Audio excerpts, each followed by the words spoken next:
Assalamualaikum warahmatullahi wabarakatuh. Hello friends, let me introduce myself. My name is Siti Hadijah. I'm from the PBSI Regular A class.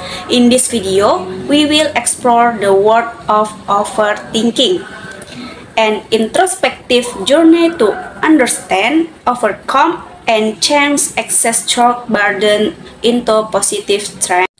Together, let's discover strategies and insights that help relieve anxiety and bring clarity to the mind.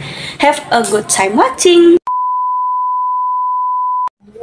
Jadi Marcus Aurelius pernah berkata bahwa kekuasaan atas pikiran Anda sendiri, bukan peristiwa di luar. Namun, sadarilah hal ini dan Anda akan menemukan kekuatan jika Anda terbiasa dengan rasa frustasi dari pikiran yang dipenuhi dengan kebisingan, penderitaan karena keraguan-raguan atau kelumpuhan oleh analisis yang muncul karena terlalu banyaknya berpikir yang pernah kita semua alami. Nah, jadi dalam video yang telah saya tonton, ada 10 strategi untuk mengatasi overthinking.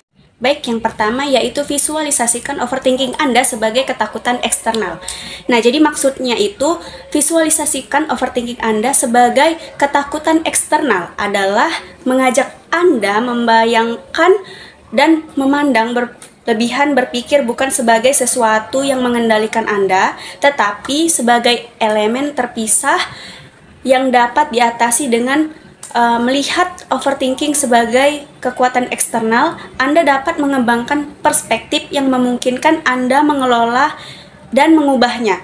Ini juga merupakan cara untuk memisahkan diri dari pemikiran berlebihan dan menciptakan ruang untuk menghadapi mereka dengan kedamaian dan kekuatan batin. Nah, yang kedua itu ada ambil kontrol dengan memfokuskan kembali energi Anda.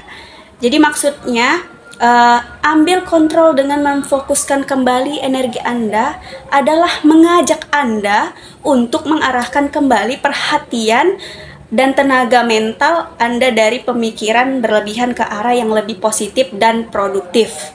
Dengan fokus kembali pada hal-hal yang dapat Anda kendalikan, Anda dapat mengambil alih kekuatan atas pemikiran Anda sendiri. Ini mencakup mengidentifikasi tujuan, aktivitas, atau tindakan yang mendukung kesejahteraan mental Anda sendiri, sehingga energi Anda digunakan dengan lebih efektif dan menghasilkan dampak positif. Yang ketiga itu ada menerima ketidaktahanan dan berlatih membebaskan. Maksudnya yaitu menerima ketidaktahanan dan berlatih membebaskan ini mengajak Anda untuk menerima kenyataan bahwa tidak semua hal dapat Anda kendalikan atau prediksi. Jadi dengan menerima ketidakpastian dan keterbatasan, Anda dapat meredakan tekanan mental yang seringkali muncul akibat keinginan untuk mengendalikan segalanya.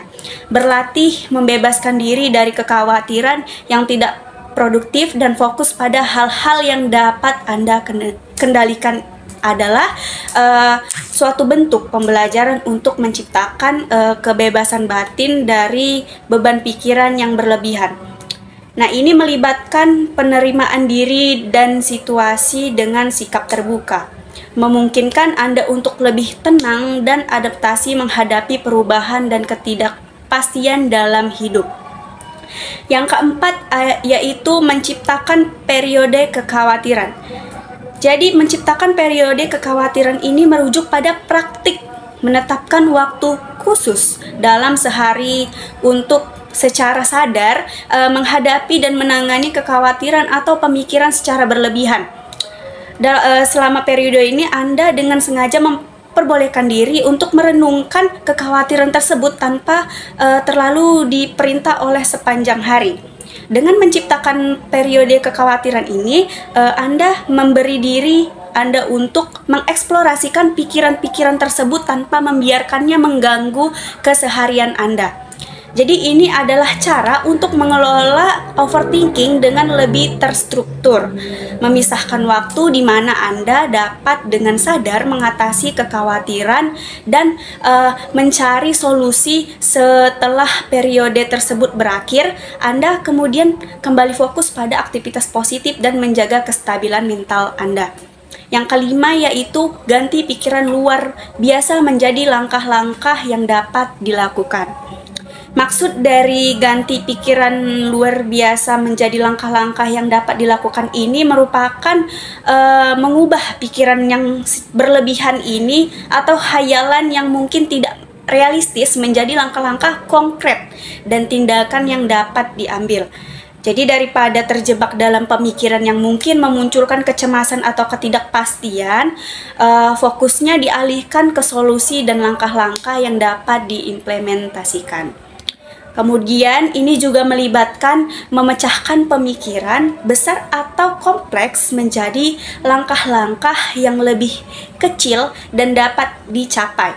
Dengan cara ini juga Anda tidak hanya mengurangi beban pikiran yang berlebihan, akan tetapi juga menciptakan pandangan yang lebih realistis lagi dan dapat dijalankan dalam menghadapi tantangan atau situasi tertentu. Dengan merinci pikiran terjadi tindakan konkret, Anda dapat lebih mudah mengatasi permasalahan dan meminimalkan dampak negatif overthinking tersebut. Yang keenam, ada pergeseran perspektif Anda menjadi syukur.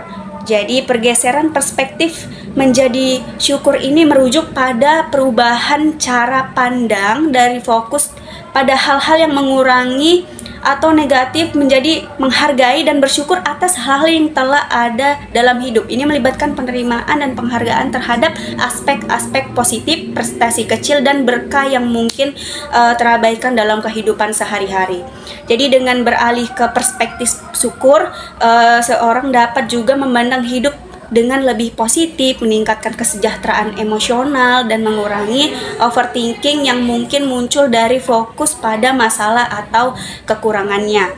Pergeseran ini juga melibatkan kultivasi rasa syukur sebagai alat untuk membantu menghadapi tantangan, meningkatkan kebahagiaan, dan menciptakan keadaan pikiran yang lebih seimbang. Yang ketujuh itu fokus pada upaya, bukan hasil. Maksudnya fokus pada upaya bukan hasil ini mengacu pada pendekatan mental yang menekankan pentingnya memberikan perhatian dan energi pada usaha atau tindakan yang telah diambil.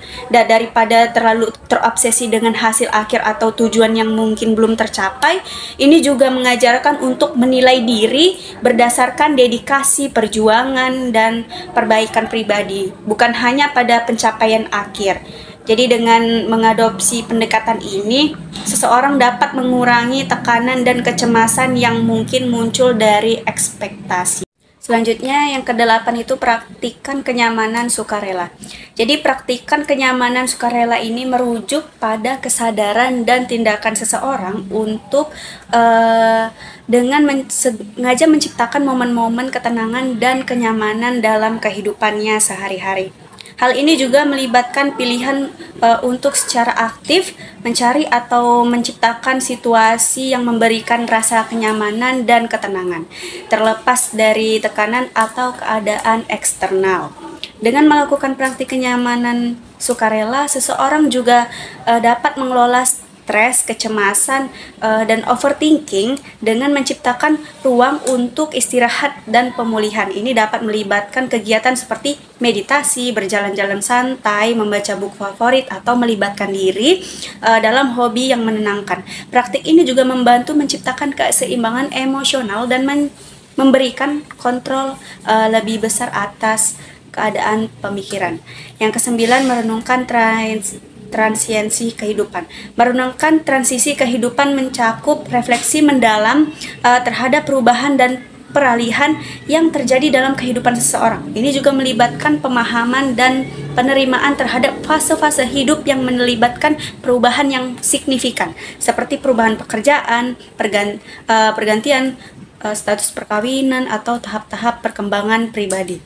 Dengan merenungkan transisi hidup, seseorang dapat menggali makna dari pengalaman tersebut, mengidentifikasi pertumbuhan pribadi, dan mengevaluasi bagaimana perubahan tersebut memengaruhi pandangan hidup dan nilai-nilai. Ini adalah cara untuk membimbing diri sendiri melalui perubahan, belajar dari pengalaman, dan mengintegrasikan perubahan dalam identitas jalan hidup, merenungkan untuk dapat dengan perubahan besar dalam kehidupan. Yang ke-10 ada carilah kebijaksanaan dari luar diri. Maksudnya mencari kebijaksanaan dari luar diri ini berarti mengakui dan membuka diri untuk belajar dari orang-orang yang di sekitar kita. Jadi pengalaman orang lain atau sumber-sumber pengetahuan eksternal ini juga melibatkan sikap terbuka terhadap ide-ide baru, wawasan, atau pandangan yang mungkin berbeda dari pandangan pribadi. Dengan mencari kebijakan dari luar diri, mungkin seseorang dapat memperluas perspektifnya, mendapatkan pemahaman yang lebih mendalam tentang situasi atau permasalahan yang mengambil manfaat dari pengalaman orang lain. Ini juga merupakan pendekatan yang yakin bahwa belajar dari orang lain juga dapat menjadi sumber kebijaksanaan yang berharga dalam menghadapi tantangan atau pengambilan keputusan dalam hidup. Pendekatan ini juga dapat membantu mengurangi potensi overthinking dengan membawa sudut pandangan tumbuhan yang beragam. Nah, itu tadi 10 strategi mengatasi overthinking dalam video yang telah saya tonton. Lalu saya jabarkan menurut pemahaman saya sendiri. Sekian video dari saya. Thank you for watching.